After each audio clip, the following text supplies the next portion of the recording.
और जो लॉट 2 जो है जिसको हमने कैंसिल किया था, और उस वक्त उसको FWO जो है वो उस पर फ्रंटियर वर्क्स ऑर्गेनाइजेशन उस पर बहुत तेज़ी से काम कर रही है। और जो इस वक्त यूनिवर्सिटी रोड का जो सबसे बड़ा लोगों के लिए मसला है वो मिक्स ट्रैफिक का है। BRT तो सेकंड फेज़ में है, लेकिन मेन है कि जी मिक्स ट्रैफिक, जिसकी वजह से जो मसाइल थे वो उसके हल किए जा रहे हैं, जिसमें यूटिलिटीज़ का ट्रांसफ़र अभी तक सुई सदर्न गैस जो है उनकी यूटिलिटीज़ के ट्रांसफ़र है वो भी चल रहे हैं, बाकी सारी चीज़ें चल रही हैं। क्योंकि किसी भी बड़े प्रोजेक्ट को बनाने के लिए जो है, जितने बड़े प्रोजेक्ट हैं उसके लिए मेन चीज़ होती है कि आपको मतलब बसें ख़रीद के चलाना तो बहुत आसान काम है, जिस तरह हम पूरे सिंध भर में मुख्तलिफ शहरों में कर रहे हैं कि बसें ख़रीद ली, बसें चला ली। लेकिन जब आपने फ्यूचर की बात करनी है, मुस्तकबिल की बात करनी है कि जी जो एक मेट्रोपॉलिटन सिटी है, पाकिस्तान का सबसे बिज़ी में बिज़ी सबसे ज़्यादा जो है वो कोई अगर शहर है तो कराची है। अगर कोई भी काम इस्लामाबाद में करना आसान होगा, पाकिस्तान किसी और शहर में करना आसान होगा, लेकिन सबसे अगर मुश्किल होगा तो कराची शहर में करना, कराची शहर के उस इलाके में करना मुश्किल होगा जहाँ पे ऑलरेडी जो है इंफ्रास्ट्रक्चर बना हुआ हो। हाँ, अगर जैसे कराची में अब जैसे हम लोग 23 तारीख को इंशाल्लाह ताला शाहराह भुट्टो का इफ्तिताह कर रहे हैं, पब्लिकली खोल रहे हैं। State of the art project है शाहराह भुट्टो, जो कि कराची के शहरियों के लिए बहुत बड़ी एक खुशखबरी है।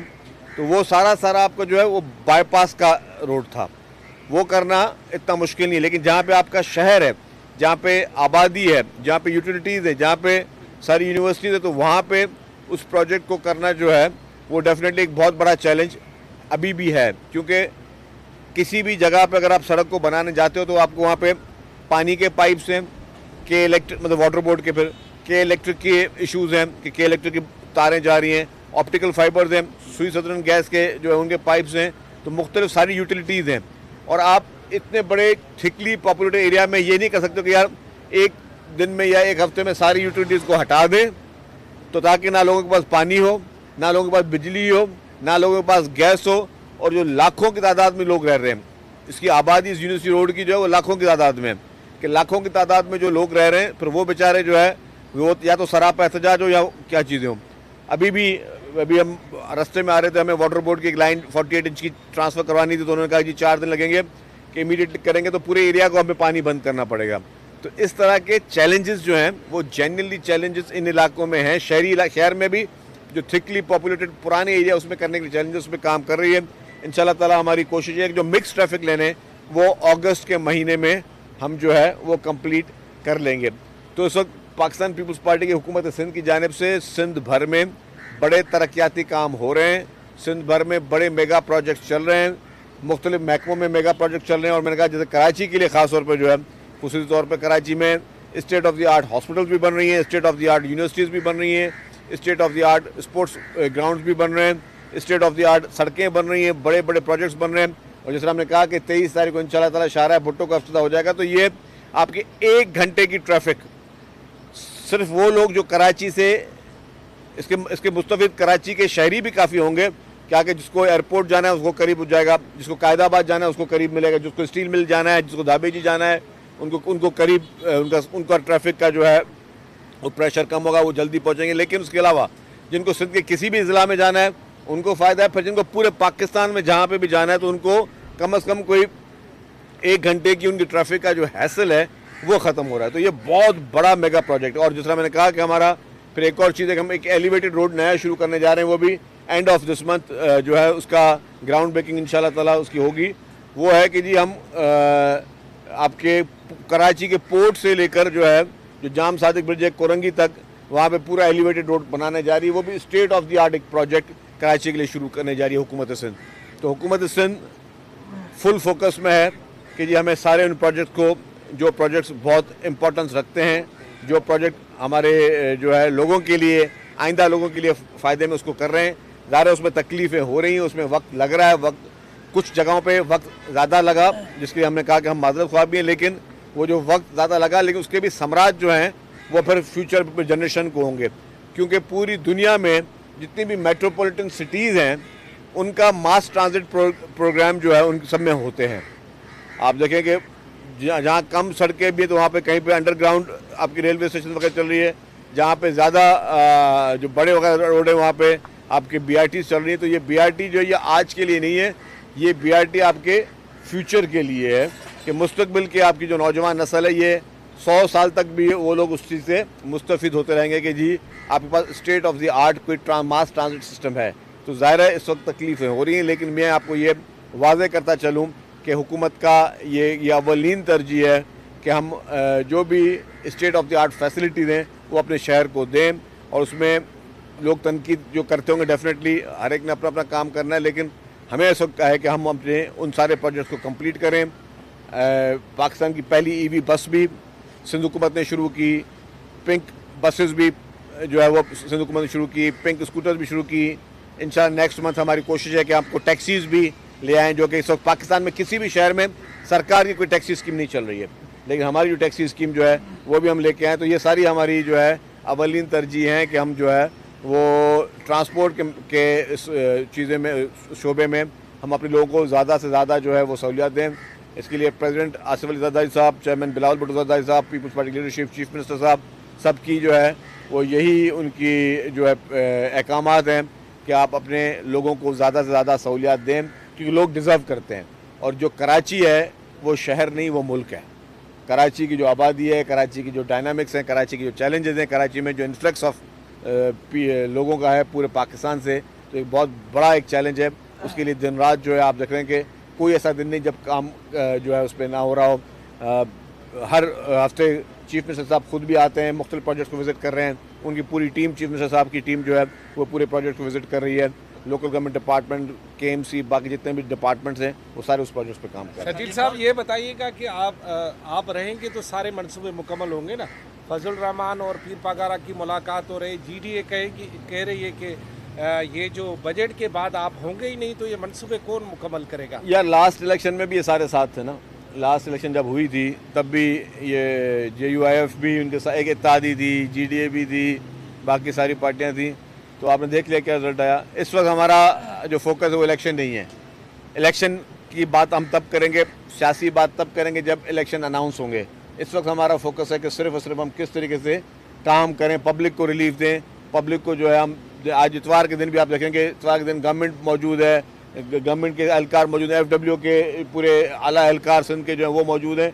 तो इतवार के दिन भी अगर सब इस गर्मी में, हीट वेव में एक एक सड़क देख रहे हैं। अभी इसके बाद हम फिर जा रहे हैं, अभी येलो लाइन BRT का भी मैं भी विज़िट करने जा रहा हूँ। फिर अभी हम फिर शाहरा भुट्टो पे भी जा रहे हैं, तो उसमें भी आप लोगों को हम दावत देंगे, भाई आप आए जाके देखें किस तरह काम हो रहा है। तो हर जगह पे गवर्नमेंट की मशीनरी जो है वो दिन रात काम कर रही है, गवर्नमेंट के लोग दिन रात काम कर रहे हैं, और मतलब समझे कि हॉलीडेज़ पे भी काम कर रहे हैं। तो ये प्रायोरिटी है, ये प्रायोरिटी है। तो हमें फोकस ये करना है। बाकी जो सियासत जिन्होंने करनी है, जिन्होंने तनकीदें करनी है, जिन्होंने करनी है, ठीक है, उनका काम है। वो अपोजिशन में ज़रा वो यही काम करेंगे। अगर अपोजिशन बैठ के हुकूमत की तारीफ़ करेगी तो फिर अपोजिशन किस चीज़ की होगी?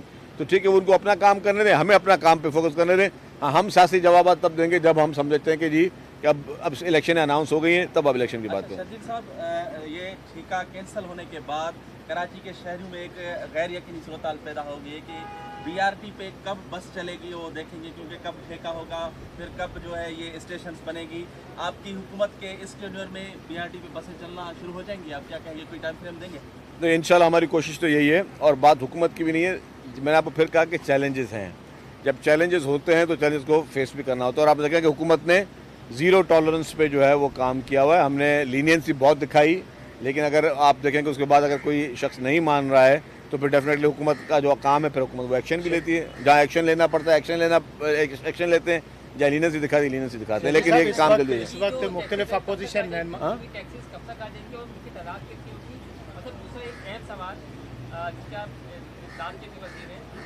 मैं ये नहीं कहता कि कौन जिम्मेदार है, ये सिर्फ ये बता दीजिएगा कि जो टिंकी जैसे अनासर है मंशियात प्रोडक्शन की हुकूमत से मंशियात के खिलाफ अपनी मुहिम को जारी करती है, इस जैसे अनासर कैसे पैदा हो जाते हैं, शुरू पैदा होते हैं, कौन इसका जिम्मेदार है, क्या कहेंगे? देखिए जी, मैंने आपको पहले भी, कल भी, परसों भी असेंबली में कहा, ये ड्रग्स का चैलेंज जो है ये बहुत ख़तरनाक चैलेंज है, बहुत सीरियस चैलेंज है। अनफॉर्चुनेटली हमने इसको अभी तक इतना सीरियस नहीं लिया।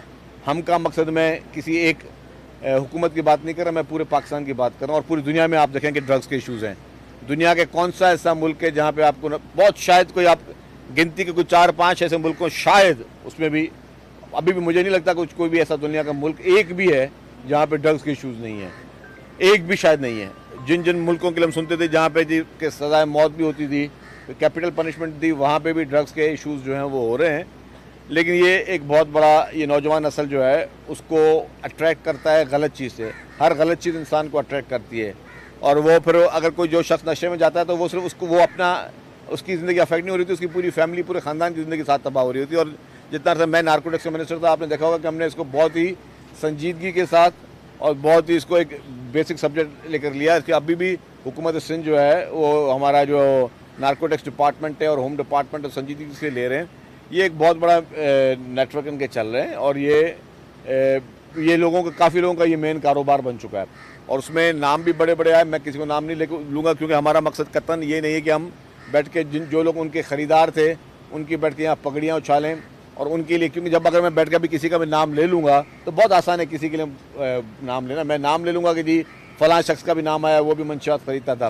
फिर क्या होगा कि 4-5 जो सोशल मीडिया पे लोग उनकी मीम्स बनाएंगे, फिर उनके तमाशे बनेंगे, उनकी हेडलाइंस बनाएंगे। अच्छा, वो भी इम्पैक्ट किसको कर रही होगी?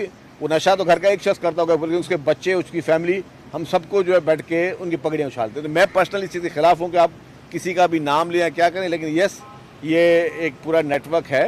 इस नेटवर्क को नेस्तो नाबूद करना हुकूमत की जिम्मेदारी है, पूरे वफाकी हुकूमत की भी जिम्मेदारी है, बाकी सूबों की जो गवर्नमेंट्स उनकी भी जिम्मेदारी है, सिंध हुकूमत की भी जिम्मेदारी है, जो कि सब अपना काम कर रहे हैं और सबका मकसद ये है कि हम इसको मुकम्मल तौर पर ख़ात्मा करें। मेरी मीडिया से गुजारिश होगी कि थोड़ा इसको हम लोग ग्लैमराइज, मैंने पहले भी कहा कुछ लोगों को वो अच्छी नहीं लगी बात, इसको हम ग्लैमराइज ना करें इसको। ठीक है, वो एक ड्रग पैडलर है, ड्रग बेचने वाली है, जहर बेचने वाली खातून थी जो जहर बेचती थी। उसमें बहुत सारी कीमती जानें जा रही हैं, कुछ कीमती जानें जाती हैं हमें पता चलता है, काफ़ी इस तरह की रोज़मर्रा में कीमती जानें जाती हैं जो हमें पता भी नहीं चलता। लागे कोई खुदा ना खासा किसी के घर में अगर आज किसी का बच्चा आज मर जाता है तो वो किसी को लोगों को नहीं बुलाएगा कि जी यार मेरे बच्चा जो मंशियात इस्तेमाल करता था वो मर गया। वो ज़ाहिर हर को अपनी इज़्ज़त को बचाने के लिए ज़ाहिर कोई इस तरह की चीज़ें स्प्रेड नहीं करते। तो इसीलिए हमें इसको एक हम इसको चैलेंज समझें, एक रियलिटी समझें, एक तो शर्माए नहीं इस पर बात करने से। ठीक है ना, इसको शर्माने की ज़रूरत नहीं है कि हमें जी ठीक है, अगर खुदा न खास्ता अगर मेरे घर का कोई फ़र्द इस्तेमाल करता है तो मुझे मानना चाहिए मैं उसकी रिहेबिलिटेशन करवाऊँ, हमें इसको रिहेबिलिटेशन करवाऊँ। मुझे पूरा इसका एक डेटा पता है कि पूरे सिंध में कितने जो हैं वो रिहेबिलिटेशन सेंटर्स में लोग मौजूद हैं, कि कैपेसिटी वो 400 पेशेंट्स की है और जो आज से मैं 6 महीने पहले बोल रहा हूँ उस वक्त वेटिंग जो लोग थे वो 7,000 लोग थे जो कि वॉलंटरली वेटिंग थे या जिनके पेरेंट्स चाहते थे कि जी रिहेबिलिटेशन में जाके बच्चों को लेके जाते। हमें रिहेबिलिटेशन बढ़ाने की ज़रूरत है। जो सरकार की कैपेसिटी मैंने बताया 400, कुछ लोगों ने प्राइवेट रिहेबिलिटेशन सेंटर बनाए हुए हैं और एक बच्चे की रिहेबिलिटेशन के लिए 40 से 45 लाख रुपए वो चार्ज करते हैं, क्योंकि उसमें 4-5 महीने जो आपको बच्चा आपको वो जमा कराना पड़ता है वहाँ पे जो रिहेबिलिटेशन सेंटर्स में। तो ये बहुत बड़ा चैलेंज है और ये सिर्फ उनको पता है कि जिनके बच्चों के साथ, जिनके पेरेंट्स के साथ हो रहा है उनको पता है। और इसमें ऐसा हुआ है, मतलब मैं कराची का भी एक वाक़या बता सकता हूँ। ऐसा हुआ है कि एक बच्चे ने अपने घर में अपने घर वालों को गोलियाँ मारी और उसकी माँ ने मजबूर होकर जो है वो पुलिस से कहा कि मेहरबानी करके मेरे बेटे को गोली मार दो वरना ये हम सबको मार देगा। ये वाक़या हुआ है, ये मैं आपको कोई फिक्शन स्टोरी नहीं बता रहा हूँ, ये बात मैं पहले प्रेस कॉन्फ्रेंस में काफ़ी मरतबा कह चुका हूँ कि ये बहुत ख़तरनाक, ये क्रिस्टल आइस, हीरोइन, कोकेन, ये बहुत ख़तरनाक मूवी ये चीज़ें हैं। इसमें हम सबको एज ए चैलेंज पूरी कौम को, क्योंकि ये आज किसी और का दरवाज़ा खटखटा रही है बीमारी, कल को खुदा न खासा आपका और मेरा दरवाज़ा भी खटखटा सकती है। तो हमें मिल के करना चाहिए। पेरेंट्स की बहुत सबसे बड़ी जिम्मेदारी है, मैं इस पर बताऊँ आपको कि ठीक है गवर्नमेंट लॉ इन्फोर्समेंट एजेंसीज अपना काम कर रही हैं, अभी भी लॉ इन्फोर्समेंट एजेंसीज ने इसको गिरफ्तार किया और पुलिस ने साथ में मदद में उन्होंने किया, लेकिन पेरेंट्स की जिम्मेदारी है। अगर आप अपने बच्चे को पैसे दे रहे हो तो पूछो भाई कि तुम इस पैसे के तुम वो क्या कर रहे हो। अगर आप आंखें बंद करके बोलो जी मेरा बच्चा करके अगर आप उसको पैसे दे रहे हो तो फिर उससे ड्रग्स भी खरीदनी है और फिर उसको आपने उसका आपने फिर उसको हशर भी देखना है। हमने अपने उसमें कोशिश की थी कि हम स्कूल्स में हम कराएं टेस्ट, वो हम कराएं एक रैपिड टेस्ट, और रैपिड टेस्ट भी रैंडम टेस्ट भी ऐसा कराएंगे कि अगर मैंने उसमें जो हमने फार्मूला बनाया था कि हम किसी भी स्कूल में चले गए वहाँ पे रैंडम टेस्ट कराया, उसमें अगर बच्चा के कोई आ गया पॉजिटिव तो हमने ना स्कूल वालों को बताना है ना उसके क्लास वालों को बताता कि उस बच्चे के लिए एम्बेरसमेंट ना हो। हमने वो रिपोर्ट लेकर उसके पेरेंट्स को बताना है कि जी आपके बच्चे की रिपोर्ट में ये ड्रग्स टेस्ट पॉजिटिव आई है, आप खुद ही इसको आइडेंटिफाई करो। और फिर हमने कहा उस बच्चे से हम प्यार से पूछें कि बच्चा ये तुमने ये किससे ख़रीदा, किसी स्कूल के तुमने चौकीदार से ख़रीदा, किसी कैंटीन वाले से ख़रीदा। तो इस तरह के हमने फार्मूलाज किए और हमने असेंबली में इसको मैं लेके आया और असेंबली में मुझे तमाम पॉलिटिकल पार्टीज़ ने, मैं खुशी के साथ कहता हूँ कि तमाम पॉलिटिकल पार्टी ने उसको इनकरेज किया, उन्होंने सपोर्ट किया।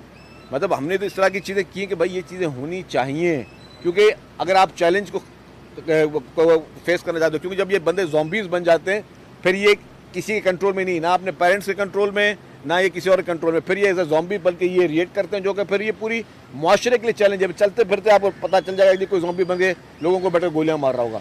तो इसको मुआशरे को बचाने के लिए आपने इस तमाम ड्रग डीलर्स को, इनको कैफरे किरदार तक पहुँचाना है, ऐसी सज़ा देनी है कि दोबारा कोई जो है वो ना ड्रग्स का कारोबार करने के लिए मैदान में आए और ना वो सोचे उसको। आम तासुर ये दिया जा रहा है सोशल मीडिया और मीडिया के सियासी जमातों की तरफ से कि इसका ताल्लुक मुकम्मल तौर पर कराची से था। हालांकि गिरफ्तारी लाहौर में हुई, ये पहले भी आ गई थी बात, और ये कन्फ्यूजन है बड़ी अभी तक कि लाहौर से सेटअप चल रहा था ये कराची का। दूसरी बात ये कि ये चीज़ तो सामने आ गई, लेकिन जो अभी भी गली कूचों में जो मंशियात सप्लाई हो रही है तो इसको ना हमारे यहाँ प्रोडक्शन होती है ना पैदा होती है, ये आती तो बाहर से, सरहदों के बाहर से, कराची या सिर्फ उसकी रोकथाम के लिए कोई वाज़ेह है, कोई कानून, कोई ऐसी चीज़ हो? देखिए कवानीन मौजूद है मेरे भाई, सबको पता है कि ये प्रोहिबिटेड है, ये अलाउ नहीं है। अब उसमें कहीं से कहाँ से आती है, कहाँ से बनती है, ज़ाहिर हर एक महकमे के अपने अपने रोल है वो करने। ये मैं फिर रिपीट कर रहा हूँ कि ये कराची का केस नहीं है, ये पूरे पाकिस्तान का केस है। पाकिस्तान का शायद मतलब काफ़ी जगहों पे ये चीज़ नहीं होगी, लेकिन काफ़ी जगहों पे इस तरह के चैलेंजेस जहाँ के वहाँ की हुकूमतें कर रही हैं, इसको फेस कर रही हैं। हुकूमतें सीरियसली एक्शन ले रही है, पंजाब हुकूमत भी ले रही है, खैबर पख्तूनख्वा भी ले रही है, बलूचिस्तान भी ले रही है, वफाक हुकूमत भी ले रही है, सिंध हुकूमत भी ले रही है। और फिर मैंने कहा कि भाई ये सिर्फ पाकिस्तान का मसला नहीं, पूरी दुनिया का मसला। पूरी दुनिया के मैं ममालिक के नाम नहीं लूँगा, जिन ममालिक में सख्ती से मना था उन ममालिक ने भी अनफॉर्चुनेटली काफ़ी जगहों पर कुछ ड्रग्स को लीगलाइज कर दिया है। काफ़ी मुल्कों में कुछ किस्म की ड्रग्स को तो लीगलाइज भी कर दिया गया कि चलो यार ये हैश है, ये ठीक है, तो जिसको हम चर्च कहते हैं। तो मैं नाम नहीं लेता, बड़े बड़े ममालिक में जिनके लिए मशहूर था कि जिनकी नारकोटिक्स फोर्सेस बनी हुई थी, जिन्होंने काम करना जहाँ तक वो पहुँच सके, पहुँचे नहीं पहुँचे, उन्होंने लीगलाइज किया। तो ये सारे एक डायनामिक्स है, लेकिन हमें अपने मुल्क के हालात देखकर, अपने नौजवानों को की नस्ल को देखकर हमें इसको मुँह देना है। Thank you very much. Last कर सवाल मुल्क में बजट की तैयारियां हो रही हैं, सूबाई हुकूमत भी बनाएगी, वफाकी हुकूमत बनाएगी, एनएफसी के बगैर हर मरतबा बजट अनाउंस की जाती है। अब कहा जा रहा है कि एनएफसी के फार्मूले में तब्दीली की जा रही है, सूबों के जो हिस्सा है वो खत्म। अच्छा, मैं आपको सवाल समझ गया। अभी तक फॉर्मली इस तरह की कोई गुफ्तगू नहीं हुई है। आपने कहा कि कहा जा रहा है, सुना जा रहा है, लोग कह रहे हैं ना, हम ये सारी मफरूज़ों पे बात है ना। तो एक चीज़ जब तक कोई सामने कोई गवर्नमेंट का ऑफिशियल आके कहे कि जी ये चीज़ है, फिर अपना रिएक्शन दें, फिर हम अपना रिएक्शन देंगे। सर आप में तरमीम के हवाले से भी कहा जा रहा है कि अभी असेंबली में वो लाई जा रही फिर है, कहा जा रहा है, सुना जा रहा है, वो कह रहा है, ये कह रहा है, क्या करें? जी देखिए जी, घोटकी कनकोट ब्रिज में ड्यूरिंग जो है कंस्ट्रक्शन के वो एक उनकी एक लिफ्ट थी, वो स्लिप हुई है। ज़रा वो एक बहुत ही सेंसिटिव काम है, कोई नुकसान नहीं हुआ और नुकसान इस हिसाब से कि कोई जानी नुकसान नहीं हुआ, और जो फाइनेंशियल लॉस भी होगा वो उस कॉन्ट्रैक्टर को होगा, गवर्नमेंट का नहीं होगा। ये मैं बताता चलो। जिस तरह बीच में आपको याद है शाहरा भुट्टो के लिए भी कॉन्स्पिरेसी चली थी कि जी वो बारिश में जी एक टुकड़ा चला गया, तो भाई वो कॉन्ट्रैक्टर के वो भी पब्लिक प्राइवेट पार्टनरशिप का काम था, घोटकी कनकोट भी पब्लिक प्राइवेट पार्टनरशिप का काम है। गवर्नमेंट को कोई नुकसान नहीं हुआ, ठीक है, थोड़ा डिले उसमें आएगा, लेकिन उसमें अब इस तरह के हादसा ड्यूरिंग द कंस्ट्रक्शन काफ़ी जगहों पर होते हैं, तो इट्स नॉट मतलब इतनी बड़ी कोई खुदा न खासा इमरजेंसी की सूरत नहीं। थैंक यू वेरी मच, शुक्रिया। कि आप